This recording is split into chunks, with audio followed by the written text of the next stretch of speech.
Hola, gente querida. Hoy episodio de podcast sobre un tema que viene sonando bastante en este tiempo, que es el tema de diagnóstico. Hay muchas opiniones circulando por ahí y lo que voy a decir ahora no es opinión mía, sino de Eric von Bonn, investigador muy conocido en autismo. Y como conseguí este artículo fue por un tweet de Uta Frith, persona muy conocida también en relación con el autismo. Entonces, vamos a ver qué dice Eric von Bonn. Yo no digo nada. Lo que sí digo es que puede haber muchos errores, seguramente los hay en esta traducción, en esta versión.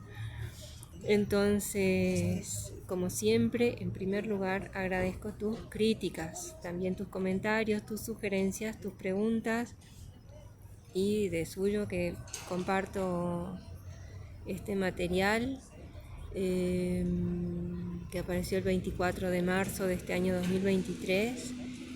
No necesariamente comparto su contenido, pero sí me parece importante decirte que la posición que tengo en este sentido, como siempre, una posición provisoria. Estoy viendo qué es lo que me parece más prudente, es lo que dice mucha otra gente, por supuesto, es lo que se va encontrando, pero distinguir claramente identificación de diagnóstico. No todo es diagnóstico, o tiene por qué ser diagnóstico y pasar por criterios diagnósticos, y a veces, desde mi modestísimo punto de vista, identificar, que ya es bastante, ya es más que suficiente para lo que se necesita, haciendo una relación en este momento de la historia, una relación costo-beneficio que parece más que prudente. Pero vamos a ver ahora lo que dice Eric von Bonn. Editorial. ¿Se sobrediagnostica el autismo? Después de que a fines de la década de 1960 se llamó la atención sobre la escasa reproducibilidad del diagnóstico psiquiátrico entre médicos, los métodos y procedimientos utilizados para diagnosticar trastornos psiquiátricos, entre paréntesis, autismo entendido como, si se diagnostica, la palabra diagnóstico remite directamente al modelo médico y a la medicina y a una parte de la medicina que es la psiquiatría. Lo que estoy diciendo es absolutamente obvio, pero me parece que es una de las cosas que están en juego aquí. Sigo. Entonces, los métodos y procedimientos utilizados para diagnosticar trastornos psiquiátricos mejoraron considerablemente. Se identificaron fuentes de varianza que contribuyeron a la poca confiabilidad del diagnóstico psiquiátrico, que incluían varianza de información, cómo los médicos investigan sobre los síntomas, varianza de interpretación, cómo los médicos sopesan la sintomatología observada frente a formulaciones diagnósticas, y varianza de criterio, cómo los médicos organizan los síntomas en constelaciones para generar diagnósticos específicos. Para mejorar la confiabilidad del diagnóstico se realizaron avances en dos direcciones principales. En primer lugar, se desarrollaron instrumentos de diagnóstico para estandarizar la forma en que se obtienen, evalúan y califican los síntomas.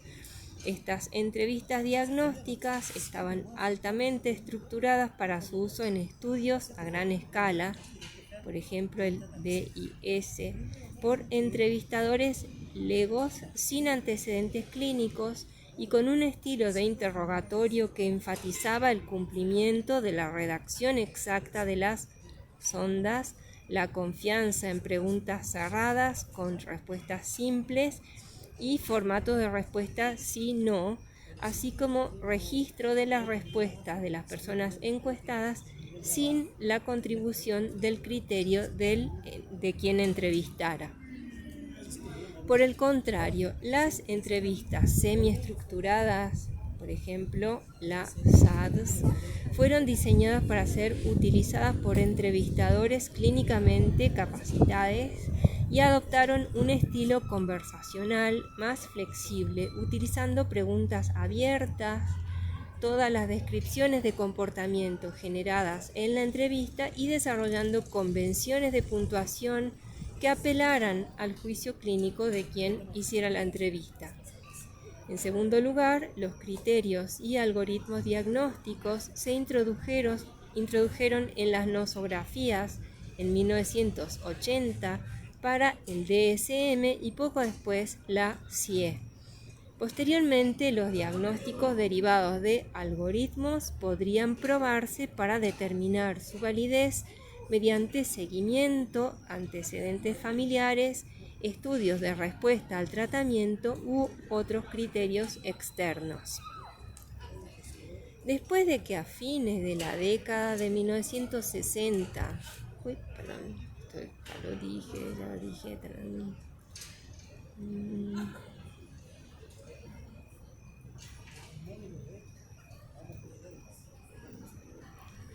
También en la psiquiatría de niñez y adolescentes se desarrollaron entrevistas diagnósticas, tanto del tipo estructurado, por ejemplo el programa de entrevista diagnóstica para niños, DISC, como semiestructurado, por ejemplo la evaluación psiquiátrica de niñez y adolescentes, CAPA. Las pautas para evaluar la psicopatología de niñez y adolescentes enfatizaron la necesidad de confiar en múltiples informantes y fuentes de datos para evaluar la especificidad situacional o la omnipresencia de los comportamientos relevantes y para evaluar el deterioro funcional más allá de simplemente tomar inventarios de síntomas. El campo del autismo se benefició de estas mejoras, lo que condujo al desarrollo a fines de la década de 1980 de herramientas de diagnóstico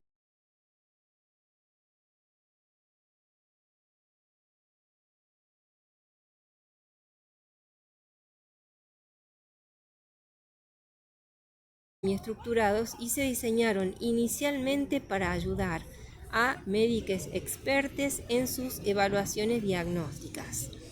El uso de estos instrumentos, especialmente helados, ahora se ha extendido a un gran número de proveedores comunitarios que pueden no tener experiencia previa en autismo y su diagnóstico, pero que se vuelven confiables o certificados para ADOS luego de 2 días de seminarios de capacitación. Pero la capacitación y la certificación son suficientes para calificar a quienes evalúan de ADOS como diagnosticadores. En esta edición, Bishop y Lord 2023 subrayan que la evaluación está haciendo referencia a un artículo de la revista de la cual esto es editorial. Seguimos. En esta edición, en este artículo que se presenta aquí, Bishop y Lord subrayan que la evaluación de una persona, de un individuo, por un posible trastorno del espectro autista, TEA, requiere un proceso, no solo los resultados de la prueba, con herramientas flexibles de administración y calificación, seguido de integración de todos los hallazgos por parte de un médica, con conocimiento y experiencia en autismo.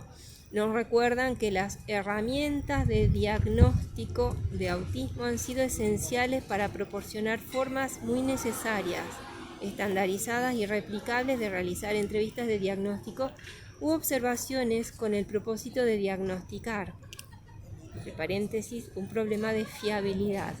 Y al afirmar que los médicos hacen diagnósticos, no instrumentos, advierten correctamente contra las interpretaciones mecánicas de las puntuaciones de las pruebas, lo cual es una cuestión de validez. Acertadamente señalan que estas herramientas se despliegan en contextos particulares, perfiles clínicos complejos, diferentes idiomas y culturas, poblaciones diversas, en los cuales estos instrumentos no estaban inicialmente calibrados, necesitando ajustes. Bishop y Lord también advierten que el requisito de una puntuación A2 positiva como criterio de elegibilidad para recibir servicios, entre paréntesis, si una persona va a diagnóstico suele ser porque quiere o necesita, hay una cuestión de requisito de diagnóstico, cierro el paréntesis. Entonces, Bishop y Lord también advierten que el requisito de una puntuación A2 positiva como criterio de elegibilidad para recibir servicios puede resultar en la negación del acceso a los servicios a niñas que los necesitan. No podríamos estar más de acuerdo, dice Eric von Moll. Aquí ampliamos la discusión previniendo otra consecuencia, que los procesos de diagnóstico inadecuados también pueden resultar en diagnósticos erróneos de TEA. ¿Se sobrediagnostica el autismo?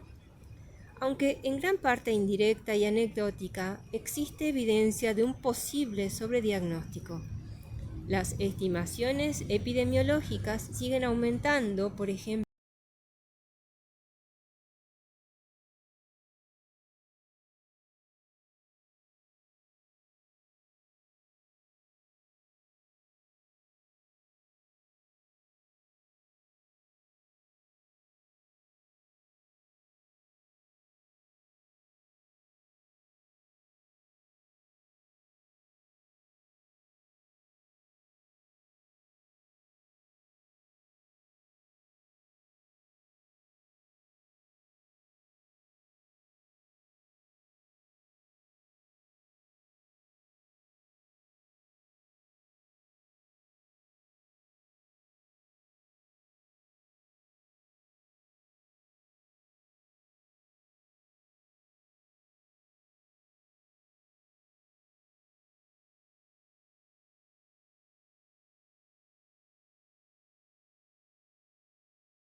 de administración de pruebas son fáciles de aprender. Sin embargo, las instrucciones de puntuación son complejas y requieren un análisis e interpretación cuidadosos de los comportamientos observados. A pesar de que las convenciones de codificación están rigurosamente operativas, sigue siendo necesaria una gran cantidad de juicio clínico y experiencia para que quien evalúa mapee con precisión los comportamientos observados en los trastornos autistas subyacentes. Por ejemplo, las niñas pueden hablar repetidamente sobre los dinosaurios que vieron durante una visita reciente a un museo, lo que puede ser apropiado para la edad de las niñas pequeñas. Sin embargo, para que este intenso interés sea considerado como excesivo o circunscrito, requiere que se demuestren otras características: calidad extraña, interferencia con las demandas, etc. Del mismo modo, la mirada anormal no es específica del TEA y se observa en otras condiciones clínicas. Para contar con un diagnóstico de TEA no es necesario que el contacto visual simplemente esté ausente o disminuido, sino que se debe aportar evidencia de modulación deficiente en el contexto dinámico de una interacción social.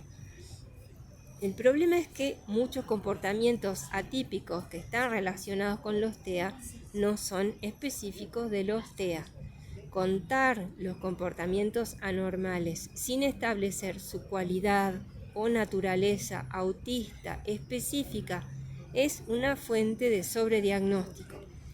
El problema se complica en las convenciones de puntuación de A2 en las que las conductas anormales, dice este artículo, se pueden calificar como presentes, 2, indicativo de TEA, o ausentes, 0, lo que significa que no hay ninguna anomalía o respuesta anormal que no tiene una cualidad autista, dice el artículo. Además, no existen datos normativos de referencia para muchos comportamientos evaluados durante un A2. Por ejemplo, ¿cuál es un rango normal para las expresiones faciales? Lo que facilita la patologización de comportamientos que no forman parte de la experiencia común, aunque no sean de naturaleza autista. La falta de familiaridad de quienes evalúan con la psicopatología también puede resultar en un sobrediagnóstico de TEA. Dada la alta prevalencia de trastornos psiquiátricos concurrentes tanto en niñez como en adultos, es esencial tener en cuenta las influencias de confusión de los síntomas comórbidos en las puntuaciones A2, especialmente cuando se evalúan personas mayores y más capaces. Por ejemplo, la toma de turnos en una conversación puede verse afectada tanto en el TEA, el fracaso de la conversación normal de ida y vuelta, como en el trastorno por déficit de atención con hiperactividad. A menudo habla en exceso, balbucea las respuestas. Atribuir un síntoma a cualquiera de los dos trastornos requiere un análisis clínico y un juicio sobre el mecanismo subyacente a la dificultad de la conversación, déficit pragmático o impulsividad, que viene con la experiencia en psicopatología general. Como lo expresaron Bishop y Lord, el proceso de decisión del diagnóstico debe trascender los resultados de cualquier herramienta en particular, incluso si la administración de esa prueba se considera un estándar de oro. Se debe realizar una combinación de hallazgos de diferentes observaciones a través de contextos informantes y procedimientos de recopilación de datos, observación directa, informe del cuidador, evaluaciones escolares, registros médicos. Las discrepancias entre los resultados de las pruebas son comunes. No existe, dice von Bonn, una solución algorítmica simple para resolverlos y se necesita el juicio clínico de expertos para ese fin. En empresas de investigación acreditadas, la decisión diagnóstica final a menudo se basa en el arbitraje de una persona experta clínica.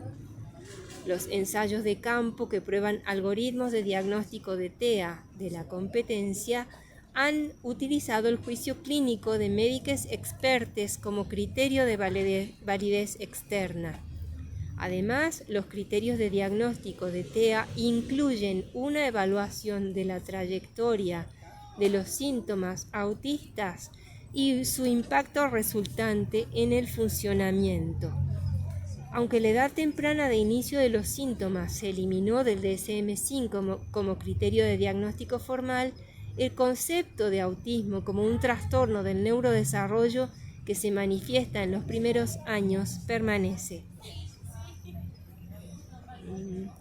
Las nosografías especifican que los síntomas pueden estar presentes actualmente o por antecedentes sin mucha orientación sobre cómo provocar anomalías de desarrollo anteriores, como elicitar, sería mejor palabra, y sobre qué constelación de síntomas en qué momento del desarrollo se debe considerar. Los médicos experimentados evalúan tanto los síntomas pasados como los actuales, realizando de hecho una evaluación privada retrospectiva y longitudinal en los síntomas y de su trayectoria, reflejando la importancia de una perspectiva de desarrollo en el diagnóstico de TEA. Algunos instrumentos de autismo como el ADI-R o su derivado, el Cuestionario de Comunicación Social SCQ, han incorporado en su diseño esta captura de síntomas pasados para contribuir a la puntuación final. Cuando el proceso de evaluación se basa principalmente o exclusivamente en los perfiles de síntomas actuales, como sacar conclusiones diagnósticas basadas únicamente en el ADOS, se pierde la ganancia de especificidad obtenida al demostrar un origen temprano de la trayectoria de los síntomas, lo que posiblemente contribuya a diagnósticos de TEA falsos positivos y que se haya causado deterioro sería otro criterio de diagnóstico obligatorio. Sin embargo, el deterioro social es una característica no específica del TEA y ocurre en el contexto de la mayoría de los trastornos psiquiátricos. Sin embargo, el deterioro social que surge debido al autismo no es exactamente lo mismo que el deterioro social que resulta de otros trastornos psiquiátricos, como resultado de la ansiedad o el miedo a la evaluación social en un niño ansioso, de conductas disruptivas y agresivas en individuos con trastornos de externalización o de falta de motivación social o de conocimientos en un niño con autismo. Atribuir el deterioro específicamente a los síntomas de TEA en el contexto de presentaciones comórbidas requiere agudeza clínica respecto del autismo en general y experiencia en el diagnóstico diferencial.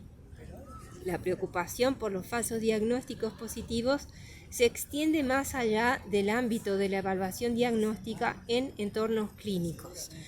En estudios de investigación recientes, los criterios para incluir participantes se basan cada vez más en una caracterización imprecisa de quienes participan.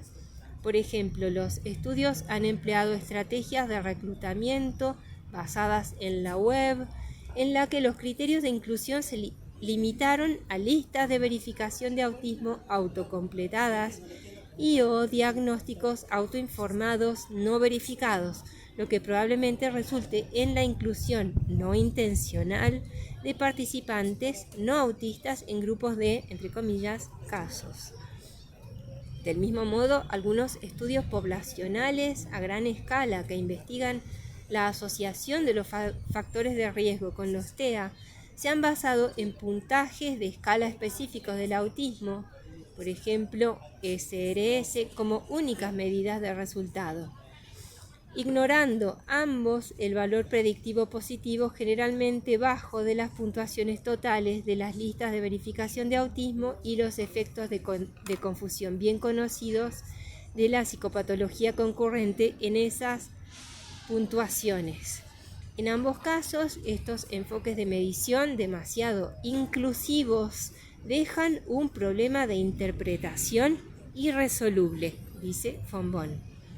La confianza en informantes individuales, en la administración aislada de instrumentos, en la sintomatología actual únicamente y la falta de ajuste por el efecto de condiciones no autistas coexistentes tienen el efecto convergente de aumentar la clasificación errónea y disminuir la especificidad, lo que contribuye al fenómeno del sobrediagnóstico.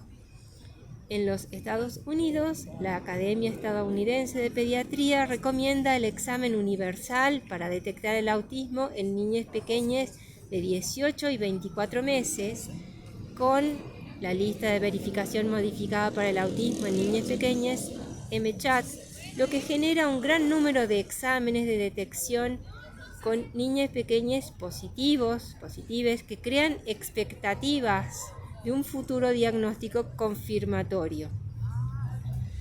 Los cambios importantes en las leyes estatales y federales han obligado a las compañías de seguros a proporcionar cobertura para los servicios de análisis de comportamiento aplicado ABA en la mayoría de los estados, lo que ha dado como resultado un rápido crecimiento de la oferta de mercado para este tipo de servicios. Como la elegibilidad para los servicios requiere un diagnóstico formal de TEA, la presión para diagnosticar TEA ha aumentado sobre los proveedores. Finalmente, en varios estados de Estados Unidos, el diagnóstico de TEA y la elegibilidad para acceder a los servicios pueden ser determinados no solo por equipos médicos, sino también por equipos de educación especial en las escuelas. La elegibilidad de TEA para los servicios se disparó en el sistema educativo en los Estados Unidos cuando se aprobaron leyes para ampliar los servicios para el autismo, lo que ilustra cómo las tasas de diagnóstico pueden verse fuertemente influenciadas por las políticas sociales. Colectivamente, estos factores pueden haber contribuido a prácticas excesivamente inclusivas en el diagnóstico de TEA, aunque por ahora estas son hipótesis que aún deben probarse empíricamente. Como la mayoría de nuestras observaciones se originan, dice von Boon, en el contexto de los Estados Unidos y por lo tanto pueden reflejar características específicas del sistema de atención médica de los Estados Unidos, las cuentas de otros países formarían un contraste útil, especialmente de aquellos que tienen cobertura de salud universal y sistemas de atención médica escalonados con equipos especializados terciarios que aún brindan la mayor parte de la atención. Las consecuencias del sobrediagnóstico de TEA deben apreciarse en su totalidad, dice von Boon. Muchas personas argumentarían que la prioridad es brindar acceso a los servicios a las niñas, los niños que presentan trastornos del neurodesarrollo y que las consecuencias del subdiagnóstico son mucho más perjudiciales que las debidas al sobrediagnóstico. Puede que sea así, pero eso no significa que diagnosticar erróneamente a un niño, niñe con TEA sea inofensivo, dice von Boon. A nivel individual, tener un diagnóstico de TEA puede restringir indebidamente el rango de experiencias sociales y educativas de un individuo y tener efectos duraderos en la formación de su identidad. A nivel de población, el uso injustificado de servicios intensivos plantea preocupaciones sobre la equidad